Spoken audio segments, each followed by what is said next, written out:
반갑습니다. 오늘은 저는 한국 사회를 보면은 화로 꽉 찬 것 같아. 며칠 전에 그 지하철 2호선에서 할머니 한 분이 손자 같은 그 딸을, 손녀 같은 아이를 머리채를 막 힘도 얼마나 좋으신지 그냥 막 하는 모습을 보면서 정말 우리나라에 화가 꽉 차 있구나. 우리 인생을 살아가면서 분노를 억제하지 못하고 돌이킬 수 없는 잘못을 저지를 때가 참 많아요. 여러분 언제 화가 나요? 화가 나는 건 언제 화가 나냐면 무시당할 때. 남편이 시댁 식구들 앞에서 아니면 성당 모임에서 우리 마누라는 할 줄 아는 게 아무것도 없다. 얼굴이 잘생겼나, 음식을 잘하나, 성격이 좋으나 마음에 드는 게 하나 없다고 정말로 남편이 구박하면은 정말로 속에서 부글부글 끓죠. 예, 내가 누구한테, 남편뿐만 아니라 다른 사람한테 내가 무시당할 때 우리는 화가 나요. 여기서 분노가 올리죠. 또 남편들은 또 언제 화가 나요? 이 세상에서 아내한테 구박받을 처럼 화날 때가 없는 거예요. 당신 월급이 얼마냐? 우리 뭐 먹고 사냐? 누구 남편은 마누라 밍크코트 해줬대더라. 막 이러면은 남편도 막 홧김에 눈이 확 돌아가는 거죠. 여러분들도 남편, 아내 말고 또 누구한테 화날 때, 누구한테 무시당할 때 화가 나느냐면은 자식한테 무시당할 때 화나는 거예요. 더욱이 기가 막힌 거는 5살, 6살짜리한테 무시당하면요 막 끌어올라요. 여러분들 5살, 6살짜리가 막 엄마 말 안 듣고 살살 거짓말 시키면은 화나요, 안 나요? 뻔히 이놈이 거짓말하는 거 아는데도 살살 거짓말 시키면은 엄마는 막 화가 나요. 그래갖고 엄마가 막 자백하라고 그러죠. 너 이게 거짓말이 아니냐고. 그럼 애는 끝까지 감춰요. 그럼 엄마는 그거 감추는 게 화가 나갖고 애를 막 두들겨 패죠. 근데 사실은 여러분들 그 아이들한테 화나는 거는 애가 문제가 있어서 여러분들 마음 안에 화가 꽉 차 있어서 그래요. 아니 그 5살, 6살짜리가 거짓말하면 얼마나 하겠어요. 그리고 자기가 잘못하면은 거짓말하는 건 인간의 본능이에요. 여러분들 국회의원들 청문회 볼 때 보면 거짓말 해야 안 해요? 장관 후보자들 청문회 할 때 보면 거짓말 해야 안 해요? 아니 그렇게 대단한 자리에 올라간 사람도 거짓말 하는데 5살, 6살짜리가 거짓말한다고 그게 화가 나고 두들겨 패고 그러면 안 되죠. 그리고 뻔히 얘가 거짓말하는 거 알면서도 확인한다고 계속 자백해라, 네 진실을 말해라. 내가 보니까 거짓말하는 애가 나쁜 게 아니라 그렇게 몰아치는 엄마가 훨씬 나쁜 거예요. 그래갖고 마음 안에 뭐가 있느냐면은 너 한 번만 걸리기만 해봐라. 내가 가만히 두나 봐라. 그래갖고 한 번 걸리면은 한 번만 걸리기만 해봐라라고 95%의 엄마가 별론데요, 자식들한테. 그리고 걸리면은 두들겨 패는 엄마가 한 50%가 두들겨 팬대요. 어렸을 때 자식들한테. 이게 문제죠. 예. 또 누구 때문에 화가 나요, 여러분들? 죽지도 않는 시어머니 때문에 열받잖아요. 그냥 막 90, 100살이 됐는데도 그냥 안 죽고 그냥 건강하고 배고프다고 그러고 밥 내놓으라고 그러고. 또 우리 또 할머니들은 누구 때문에 화나요? 내 마음 몰라주는 며느리 때문에. 그러니까 사실은 화는 어디서 가장 많이 나느냐면 가정 안에서 가장 많이 나는 것 같아요. 다른 데보다는 가정 안에서 자식 때문에, 남편 때문에, 부모 때문에, 아니면 며느리 때문에 화가 나는 거죠. 화는 날 때 보면 작은 일로 시작해서 크게 터집니다. 되게 아무것도 아닌 일로 화를 내기 시작해서 나중에 크게 터져. 그 화나는 걸 보면은 다이너마이트 이렇게 타들어가는 거 보시죠? 도화선 싹 타들어가다가 마지막에 터질 때는 어때요? 산도 무너뜨리고 막 불도 막 만들어내고 그러잖아요. 그러니까 우리가 화가 날 때는 그 다이너마이트 도화선에서 살살살살 탈 때 그때 꺼야 돼. 그게 끝에 가갖고 이게 터질 때까지 나를 복고 기다리고 있으면 나중에 큰일 납니다. 여러분들 처음에 집에서 불이 났을 때, 조그만 불이 났을 때 빨리 끄면은 그 다음에는 번지지도 않죠. 근데 그 끄지 않고 그냥 막 계속 놔두면은 나중에 불이 커지면 그때는 끄고 싶어도 꺼요, 못 꺼요? 못 끄는 거예요. 그러니까 화라는 거는 잘 빨리 다스리는 훈련이 필요한 거예요. 내가 김치찌개 저녁에 요즘 배추값이 너무 뛰었다고 그래서 딴 데 이 배추값 신경 쓰느냐고 김치찌개를 좀 짜게 끓였어. 남편이 딱 한 숟갈 먹어보니 이놈의 마누라 맨날 끓이는 김치찌개 하나 제대로 못 끓이느냐고. 그럼 부인이 여보 미안해 요즘 배추 한 포기에 15,000원이래. 그래서 내가 그 어떻게 올 겨울에 김장을 할까 그걸 고민하다가 간 보는 걸 깜빡했어. 그러니까 오늘은 다른 반찬하고 먹으면 다른 날은 내가 맛있게 해줄게. 이렇게 말하는 마누라는 한 명도 없어요. 당신이나 외식 시켜줘 봤어? 아니 김치찌개가 짠 날도 있고 맛있는 날도 있죠. 어떻게 맨날 당신 입에 딱딱 맞춰서 끓여주느냐고. 그럼 남편이 외식도 못 시켜주고 그래서 좀 미안해갖고 다른 반찬하고 먹으면 다행인데 남편 절대 안 지죠. 너는 맨날 집에서 텔레비전만 보고 해는 일이 뭐 있느냐고. 집안 청소를 제대로 하느냐 반찬을 맛있게 하느냐. 그러면은 부인이 당신이 나 옷 하나 제대로 안 사주고 그래서 나 텔레비전에서 그거 내 아이 쇼핑 하는 거다. 그럼 또 남편이 넌 시집 올 때 해갖고 온 게 뭐가 있는데.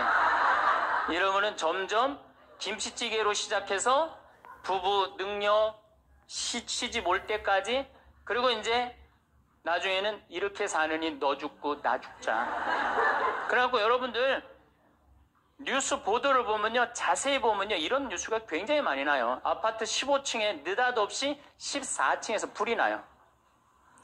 그래갖고 소방관들이 와서 불을 끄고 주위 사람들 증언을 들어보면은 밤새 고함 소리가 오고 가고 난 뒤 불길이 치솟았다. 그러니까 이 홧김에 이렇게 사느니 너 죽고 나 죽자. 그래서 이불 방 한가운데다 갖다 놓고 석유 뿌리고 그리고 불 지르는 게 방화의 14%래요. 홧김에 지르는 불이 14%예요. 그 다음에 이 화라는 단어를 보면 불화자야. 여러분들 화가 나면 막 불이 나는 거야, 속에서. 이거를 다스리지 못하고 이거를 끄지 못하면은 우리가 점점 크게. 근데 화는 내면 낼수록 문제가 해결될까요? 문제가 꼬일까요? 화는 내면 낼수록 문제가 꼬여요.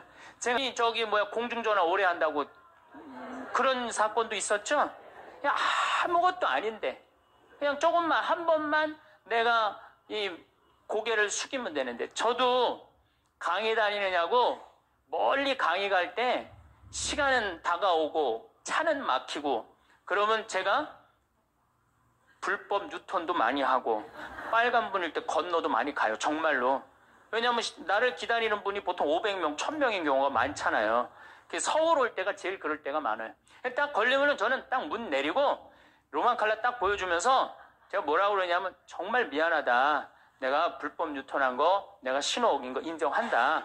그렇지만 내가 강의가 있어서 그러니까 좀 잘 좀 봐줘라. 그런 경찰들이 대부분은요, 침 뱉은 거, 안전벨트 안 한 거, 벌점 없는 걸로 끊어주지 굳이 그거 벌점 매기면서 끊어주는 경찰 없어요.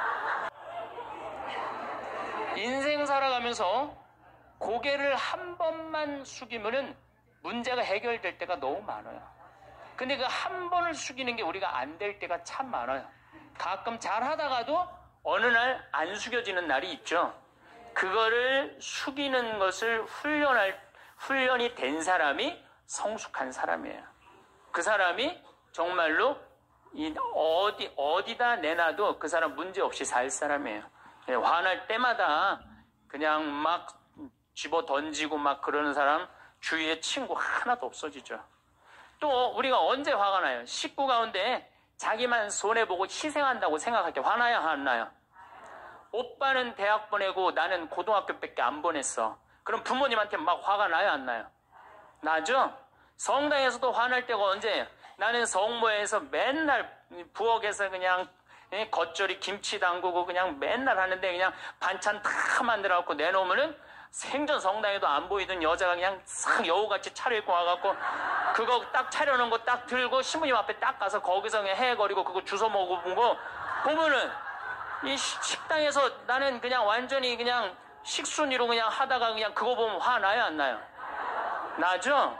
내가 손해본다고 생각할 때 화가 나는 거예요. 성당 공동체에서 제일 미치는 건 뭐냐 하면은 누군가 자기를 비난하고 다니고 있어. 근데 그 사람이 누군지를 모르겠어. 나를 두고 분명 욕을 하는데 그럴 때 화가 나요? 안 나요? 날 때 많죠. 열받는 분 계신가 보다. 우리 살아가면서 여러분들 다 여러분 이제까지 은혜 받은 만큼 다른 사람한테 은혜 갚으셨어요? 저는 신부 되기까지 많은 신부님들, 많은 수녀님들, 많은 교우들이 저를 도와줬어요. 근데 신부 돼갖고 일일이 그분들한테 쫓아다니면서 다 감사했는가? 생각해보니까 다 하지 못했더라고요. 나도 다 감사하지 못했는데 내가 그 감사를 받지 못한다고 화낼 필요는 없지 않는가, 그런 생각이 들어요. 제가 신학교 다닐 때 우리 학장 신부님이, 돌아가신 배문환 신부님이 영성훈화 할 때 아주 이해하지 못하는 훈화를 꼭 하셨어요. 여러분들은 본당 신부가 돼갖고 교우의 40%만 지지를 받아도 여러분들은 성공하는 신부입니다. 근데 전 신학생 때 이해가 안 갔어요. 신학생 때 왜 이해가 안 갔느냐면은, 내가 신학생 때 인기가 얼마나 좋았느냐면은, 막 방학 때 가면은 주일학교 애들이 막 매달려갖고 길을 못 갔어요. 지금이야 뭐 이상한 세상이 돼갖고 그러지 못하지만은 25년 전만 해도 애들이 신학생들을 얼마나 매달리고 좋아했어요. 초등학교 애들이. 중고등학교 애들은 내가 방학 끝나고 신학교 돌아가면은 애인 군대 보내는 것처럼 그렇게 섭섭하고 편지 보낸다고 그러고, 학사님 보고 싶다고 그러고. 본당에서 아줌마들은 나보면 죽어. 좋아서. 그런데 신부가 돼갖고 교우의 40%가 나를 지지해주지 않는다? 신학생 때도 인기가 이 정도라면 본당 신부 돼갖고 인기가 더 높을 거 아니에요. 그래서 신학교 그 영성훈화를 이해를 못했어요. 근데 막상 제가 신부가 되고 보니 교우의 40% 지지받는 거는요, 하늘의 별 따기보다도 어렵더라고요. 왜냐하면은 우리나라 지금 통계적으로 미사 참여율이 25% 나와요. 그러니까 정말로 그 신부님이 지지받는 신부님이다, 제대로 40% 지지받는 신부님이다, 그러면은 교우의 40% 미사 참여율 나와야 될 거 아니에요. 그러니까 교우가 1000명이라면 400명은 나와야 될 거 아니에요. 2000명이라면 800명이라면 나와야 되는데 2000명 중에 800명 나오는 본당은 없어요. 2000명이라면 한 500명 정도, 600명 정도 나와요. 많이 나와요. 우리나라 평균적으로. 그러니까 40% 지지받는다는 게 어려워. 예수님은 나 환자 10명 고쳐줬는데 몇 명 돌아왔죠? 1명 돌아왔어요. 그러니까 여러분들이 여러분들 주위에 있는 사람들 10명한테 잘해줬어. 10명한테 잘해줬는데 9명이 돌아오지 않는다고 해서 섭섭할 필요가 없다는 얘기죠. 그 1명이라도 돌아오면은 다행인 거예요. 그러니까 모든 사람들한테 인정받는 일이 쉬운 일이 아니다. 많은 사람들 화나는 경우가, 어떤 경우가 여러분들 화가 많으냐면 자기가 완전한 사람이라고 생각할 때, 자기 판단이 옳다고 생각할 때, 그걸 옳다고 믿을 때 화가 나요. 많은 분들이 어떤 경우가 있느냐면은 내가 관상 좀 볼 줄 아는데 그 사람 틀렸어. 아니면 내가 관상 좀 볼 줄 아는데 그 사람 진짜 괜찮은 사람이야. 이 중에 관상 못 보는 사람 어디 있어? 50년, 60년 살으면은 딱 보면 다 알지. 그렇죠? 그런데 그게 맞는 경우도 있고 틀리는 경우도 참 많아요. 근데 우리는 어떤 착각을 갖고 있냐면 내가 적어도 판단하는 건 맞다고 생각해요. 다 여기 저를 포함해서 여러분들 모두가 그런 생각을 해요. 근데 그게 허물어졌을 때 화가 나는 거예요. 그게 허물어졌을 때. 제가 지난달에 뉴욕에 강의를 갔었어요. 퀸즈 성당이라는 데서 강의를 했는데 교우들이 진짜 많이 나왔어요. 정말로 꽉 찼어요. 강의를 하는데 정말로 반응이 아주 좋더라고요. 이 강의가 끝나고 이제 본당 신부님하고 사제관을 올라가는데 따라오는데 이게 한국 사람이 안 따라오고 미국 여자가 따라오는 거예요. 미국 여자가 따라와갖고 그러는 거예요. 신부님, 자기가 신부님 강의를 한국말을 잘 못 알아들어서 잘 알아듣지는 못하지만은 너무 감동을 받았다고. 신부님은 정말로 하느님의 사람이라고. 나는 듣다 내 강의를 정말로 감동받다 못한 미국 여자까지 내 강의를 감동을 받는구나. 그래 그래갖고 기분이 너무 좋아갖고 이제 그 여자하고 얘기를 하고 있는데 본당 신부님이 자꾸 나를 끄는 거예요. 사정안에 빨리 가자고. 나 지금 미국 여자하고 얘기하는데 지금 본당 신부님이 내 팔을 자꾸 끄는 거예요. 그래갖고 아니 신부님 나 좀 빨리 가자고. 나를 본당 신부님이 가자고 그러는데 어떻게 가자고 그랬더니 본당 신부님이 조금 지나가더니 신부님이 그러는 거예요. 신부님 저 여자 이거라고 이거.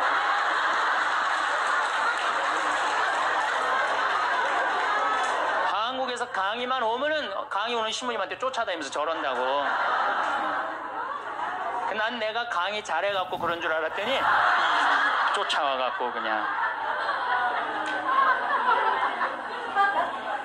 내가 성당 봉사한다고 해서 모두가 나를 알아봐 줄 거라고 착각해서는 안 됩니다.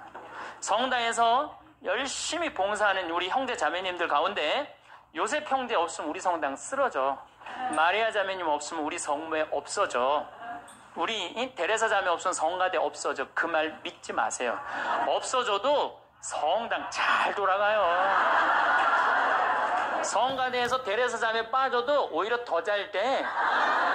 그러니까 내가 그렇게 대단한 인정을 받는다고 내가 그런 자리에 차지한다고 생각하는 그때부터 내가 불행해지기 시작하는 거예요. 제가 늘 가끔 드리는 말씀이지만은 제가 작년 5월 달에 서울 오금동 성당에 강의 갔어요. 강의를 갔는데 그때도 막 많이 모였어요. 여러분들만큼. 그때는 베드로 얘기를 했어요. 베드로가 여러분들 굉장한 분이에요.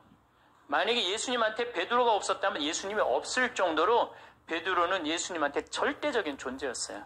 막 그런 얘기를 막 하고 막 그러는데 교우들이 반응이 대단히 좋았어요. 그래서 이제 강의 1강의가 끝나고 쉬는 시간이 되는데 22년생 할머니야. 머리가 하얀 할머니가 자기가 돌아가신 추기영 형님하고 동갑이라는 거예요. 근데 추기영 형님 항상 자기하고 친한데 동창이라고 그랬다는 거예요. 추기영 형님, 김수환 추기영 형님이. 근데 자기는 그때 할머니가 88살 정도 됐던 걸로 기억이 나요.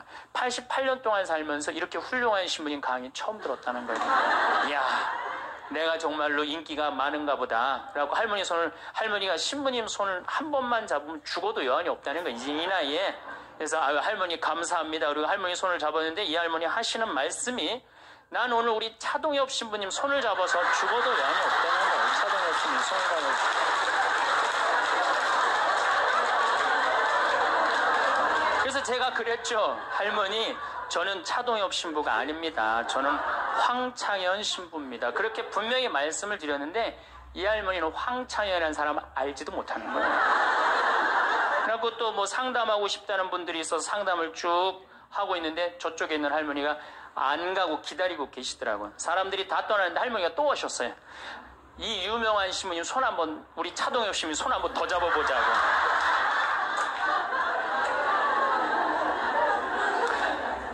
모든 사람들이 나를 인정해주지 않는다 하더라도 모든 사람들이 나를 알아주지 않는다 하더라도 실망하실 필요 없어요. 그리고 우리가 인생 살아가면서 모든 사람이 나를 인정해주는 일은 없어요. 그러니까 여러분들 가운데 모든 사람이 나를 좋아해. 이분은 사실은 나중에 불행의 씨를 갖고 있는 분이에요. 화의 씨를 갖고 있는 분이에요. 10명 중에 몇 명만 나를 좋아해도 성공해? 4명만 좋아해도 성공한 거예요. 아니 10명 중에 1명만 나를 믿어줘도 여러분들은 실패한 인생이 아니에요. 9명은 나를 인정하지 않을 수도 있어요. 근데 가끔 나는 우리나라 연예인들을 보면 안타까워요. 연예인들 막 인기가 좋잖아요. 인기가 좋은데 막 따라다니잖아요. 막 따라다니는데 그 연예인들 따라다니는 사람들을 보면은 많이 따라다녀 500명, 1000명이야. 그러면은 국민의 5천만 명의 국민 중에 1000명 따라다니는데 그 1000명 속에서 자기가 인기가 완전히 있는 줄 아는 거예요. 완전히 그 1000명 속에서 파묻혀갖고 4999만 9천명은 그 사람이 누군지도 모를 수 있어요. 그렇지 않아요? 여러분 요즘 연예인들 막 때로 나와갖고 뛰어다니고 막 춤추는 거 보면 구분돼요, 안 돼요? 난 아무리 알아보려고 그래도 나도 이제 늙어가기 시작하니까 이게 누가 누군지 모르겠더라고요. 나하고 그 사람들하고 아무 상관없어. 그러나 연예인들은 그런 생각을 안 해요. 자기가 모든 사람들한테 인기가 있다고 착각을 해요. 그런데 갑자기 댓글에 그게 노래냐, 그게 춤이냐, 그게 연기냐 이런 악성 댓글이 올라오면 그때부터 미치는 거예요. 그래갖고 그 악성 댓글을 올려봤자 내가 보기에는 정신 나간 사람이 올리거나 아니면은 자기 마음에 안 드는 사람 올리는데 많이 올려야 50명, 100명도 안 올릴 거예요. 자기를 좋아하는 연예인들은, 저 일반 대중들은 보통 한 5,000명, 10,000명 되면은 그런 악성 댓글을 올리는 사람은 10명, 20명도 안 될 거예요. 근데 그거에 스트레스를 받아갖고 목매갖고 자살하는 연예인들이 참 많아요. 그럴 필요 없다는 거예요. 그러니까 살아가면서 여러분들도 여러분들한테 막 나쁜 소리를 하는 사람은 한둘이야. 근데 그 한둘도 내가 보기엔 제정신 가진 사람은 아니다. 그러니까 모든 사람들한테 내가 인정받지 못한다고 그래서 화낼 필요는 없다. 제가 17년 전, 벌써 18년 전이네요. 철산성당이란 경기도 광명 보좌 신부를 했어요. 보좌 신부를 했는데 거긴 교우가 14,000명이야. 14,000명. 예비자 교리반을 딱 맡았는데 100명이 딱 있는 거예요. 새로 신부는 됐지. 그냥 교리 교환을 신학교 때 얼마나 공부를 열심히 하고 준비를 열심히 했어요. 100명이 있으니까 기분이 너무 좋더라고요. 그래서 그냥 교리를 그냥 얼마나 열심히 했는지 몰라요.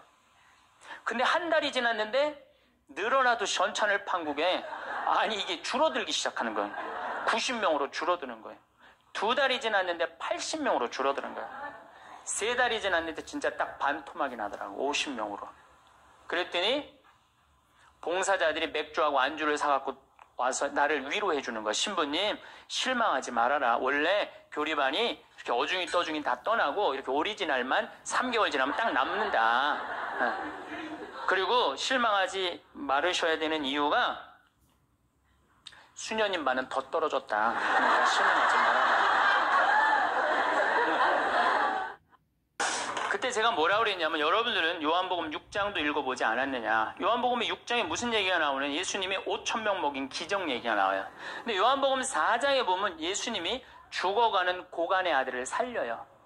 그냥 예수님 활동하자마자 첫 기적은 요한복음에서 첫 기적은 가나에 술 많게 하는 기적이고 두 번째 기적이 뭐냐면은 죽어가는 고간의 아들을 살리는 거예요.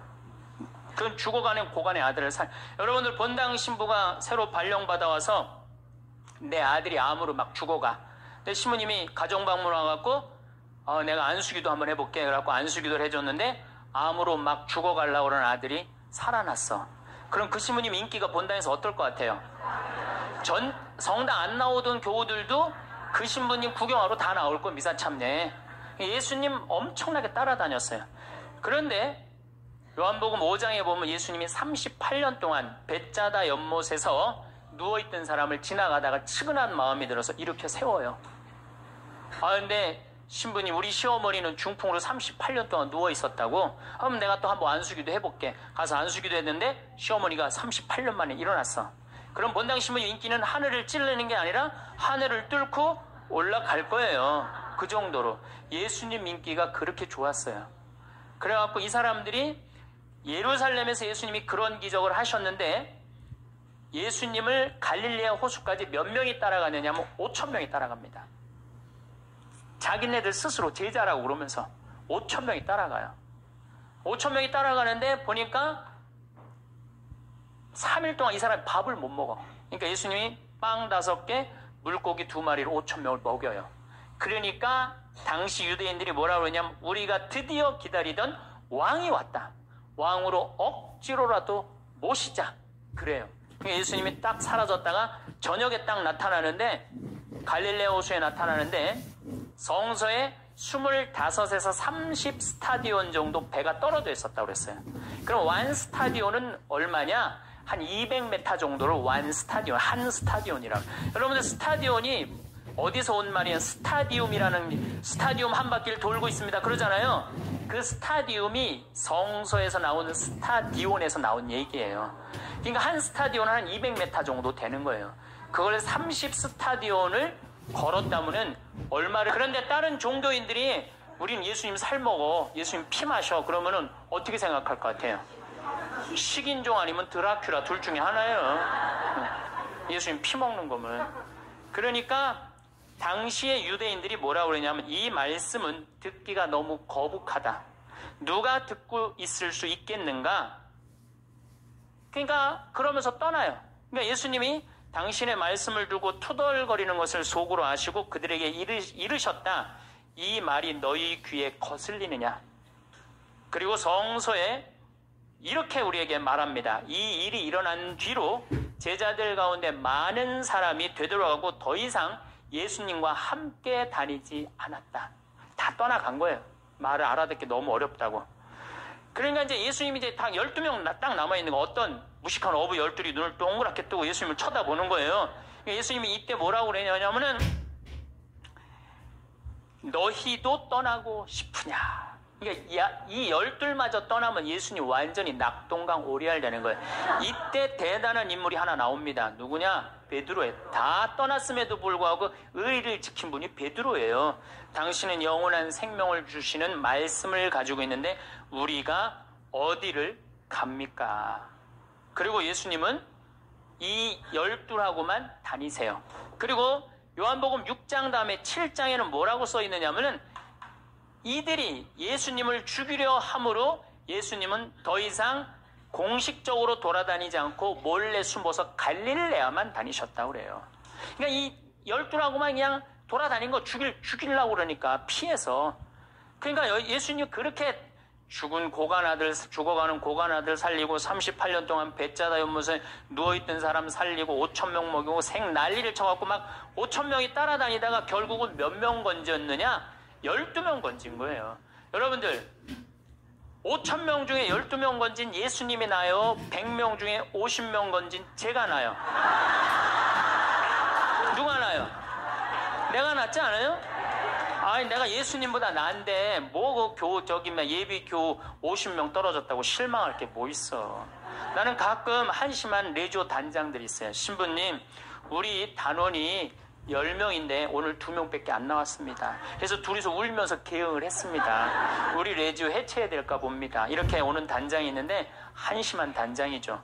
10명 중에 2명 나왔다 그러면 20% 지지받는 단장이야. 자, 5,000명 중에 12명 남긴 예수님이 나요? 10명 중에 2명 나온 단장이 나요?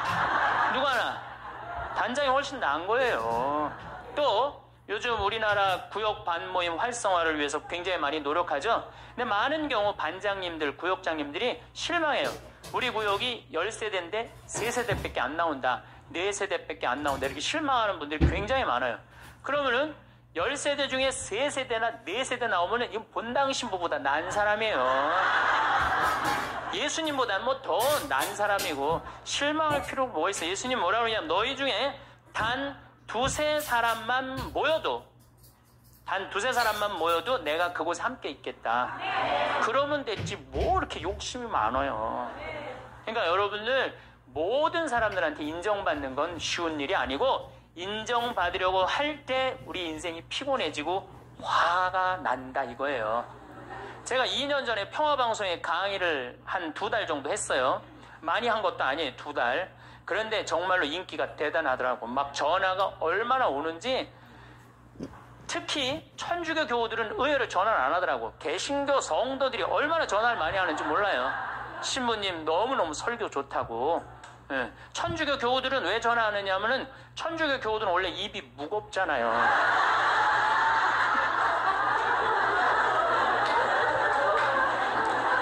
급기야는 목사님이 전화를 하셨어요. 신부님 우리 교회에 와서 설교를 주일 예배에 좀 해달라는 거예요. 그래서 제가 주일 예배에 가서 설교를 했어요. 그때 이번에는 천안에서 스님이 전화를 하셨어요. 우리 절에 와서 설법을 해달라고. 더욱이 나는 그 주지 스님을 아직도 잊지 못하는데 참 좋으세요. 겸손하시고. 그래서 상좌에 앉혀서 제가 설법도 주일날 했어요. 뭐 인기가 뭐 천주교, 개신교, 불교 막 올라가는 거예요. 기분이 끝내줬는데 갑자기 전화가 한 통 왔어요. 평촌에서 사는 할머니야.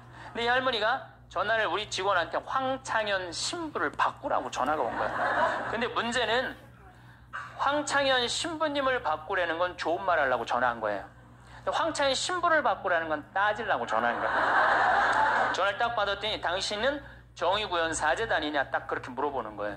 그래서 난 정의구현 사제단이 아니다. 그랬더니 정의구현 사제단도 아닌데 왜 운하를 반대하느냐. 우리나라 경제가 살려면 운하를 해야 된다. 젊은 신부가 경제도 모르고 사회도 모르고 정치도 모르는 신부가 방송에 나와서 운하가 안 된다고 1시간 동안 떠들면 되겠느냐. 그리고 당시 수원교구 주보에다가 운하 안 된다고 한 달을 주보에다 써내는데 그 60만 명 70만 명이 있는 주보에다 그런 글을 쓰면 되느냐. 그리고 당신 앞에 행복론 강의도 하나도 재미없었다. 나와서 방송 나와서 강의하지 말아라. 그래 전화를 탁 끊는 거예요. 제가 기분이 좋았겠어 나빴겠어요?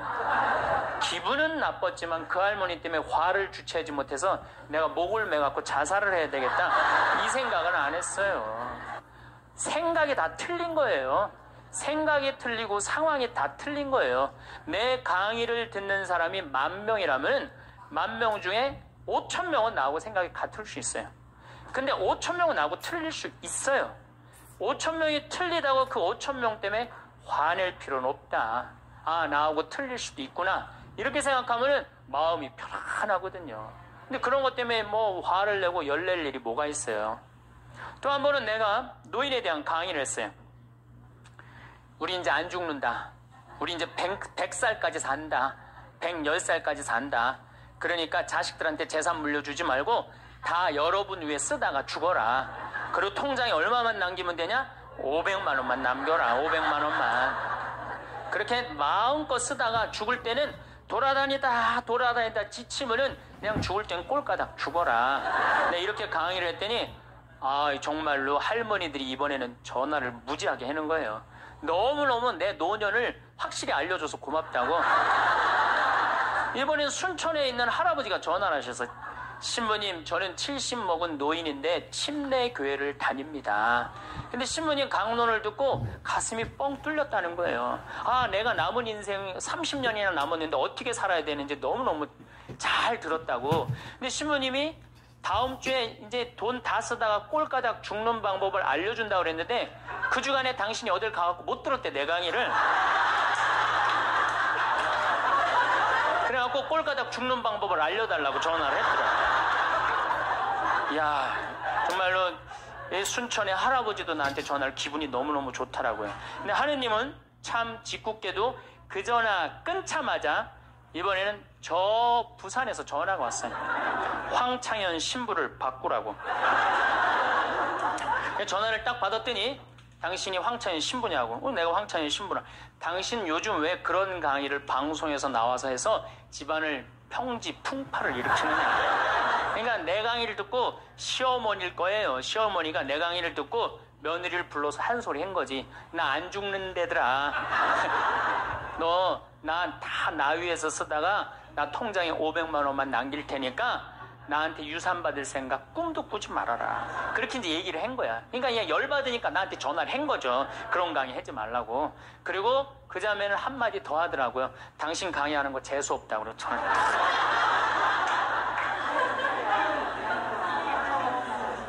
내가 그 전화를 받고 기분이 좋았겠어요? 나빴겠어요? 기분은 나빴지만 내가 화가 나고 내 감정을 주체할 정도는 아니었어요. 왜? 상황이 틀리니까. 얼마든지 내가 공격받을 수 있는 얘기를 한 거니까. 그런 다른 의견이 있을 수 있는 거예요. 그걸 일일이 다 대응하려고 그러면요 나중에 내가 어떻게 될 것 같아요? 미쳐요. 미쳐요.